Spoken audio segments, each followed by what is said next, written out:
നമസ്കാരം. Raf talk ഫുട്ബോളിലേക്ക് എവർക്കും സ്വാഗതം. സിറ്റി കാര്യമായ പണിയിലാണ്. ഇപ്പോൾ ടിയാനി റൈൻഡേഴ്സിനെ അവർ സ്വന്തമാക്കിയതിന് പിന്നാലെ ഇതാ മറ്റൊരു ഡീല് കൂടി കൺഫേം ആവുകയാണ്. ഫബ്രിസിയോ റൊമാനോയൊക്കെ ഹിർവീഗോ ഒക്കെ പറഞ്ഞു കഴിഞ്ഞു. ഫ്രഞ്ച് മാധ്യമങ്ങൾ ഇക്കാര്യം ഉറപ്പിച്ചു കഴിഞ്ഞു. അതെ, റയാൻ ചെർക്കി മാഞ്ചസ്റ്റർ സിറ്റിയിലേക്ക് ഡീല് ഡണ്ണായിരിക്കുന്നു. രണ്ട് ടീമുകളും തമ്മിൽ ഡയറക്റ്റ് കോൺടാക്റ്റൊക്കെ നടത്തി ഡീൽ ഇതാ അവസാനം തീരുമാനമാവുന്നു.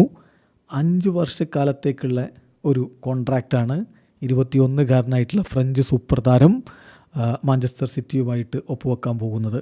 ഒളിമ്പിക് ലിയോണിന് 35 മില്യൺ യൂറോ ആയിരിക്കും ലഭിക്കുക. ആഡ് ഓൺസും ഉണ്ടാകും. ഈ കാര്യം റിപ്പോർട്ട് ചെയ്യുന്നത് ലേക്യുപ്പാണ്. ഫ്രഞ്ച് മാധ്യമമായിട്ടുള്ള ലേക്യുപ്പ് അവരെ ഉദ്ധരിച്ചുകൊണ്ടാണ് ഫബ്രിസിയോ റൊമാനോ കാര്യം റിപ്പോർട്ട് ചെയ്യുന്നത്. എന്തായാലും ഡോക്യുമെൻറ്റ്സ് എല്ലാം പ്രിപ്പയർ ചെയ്ത് കഴിഞ്ഞിരിക്കുന്നു. അദ്ദേഹം ക്ലബ്ബ് വേൾഡ് കപ്പിലേക്ക് ഒരു പക്ഷേ കളിക്കാനുള്ള സാധ്യതയുമുണ്ട്. ഏതായാലും Rayan Cherki to Manchester City ഇതാ ഡണ്ടീലാവുന്നു. 21കാരനായിട്ടുള്ള താരം തൻ്റെ യൂത്ത് കരിയർ ആരംഭിക്കുന്നത് സെയിൻറ്റ് പ്രീസിലൂടെയാണ്. അതിനുശേഷം ലിയോണിലേക്ക് എത്തുന്നു. ലിയോണിലാണ് അദ്ദേഹത്തിൻ്റെ സീനിയർ കരിയറും ആരംഭിക്കുന്നത്. ഫ്രാൻസിൻ്റെ ദേശീയ ടീമിന് വേണ്ടിയിട്ട് ഇപ്പോൾ 2 അന്താരാഷ്ട്ര മത്സരങ്ങളാണ് അദ്ദേഹം കളിച്ചിട്ടുള്ളത്. അതേസമയം അവരുടെ അണ്ടർ-16, അണ്ടർ-19, അണ്ടർ-21 ടീമിലും ഫ്രാൻസിൻ്റെ ഒളിമ്പിക്സ് ടീമിലും ഒക്കെ കളിച്ചിട്ടുള്ള ആളാണ്.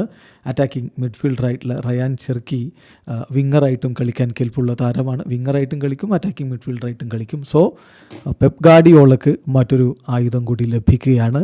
കാത്തിരിക്കാം ഏതുതരം പ്രകടനമായിരിക്കും അദ്ദേഹം സിറ്റിയിൽ നടത്തുക എന്നറിയാൻ വേണ്ടി. വീഡിയോ അവസാനിക്കുന്നു.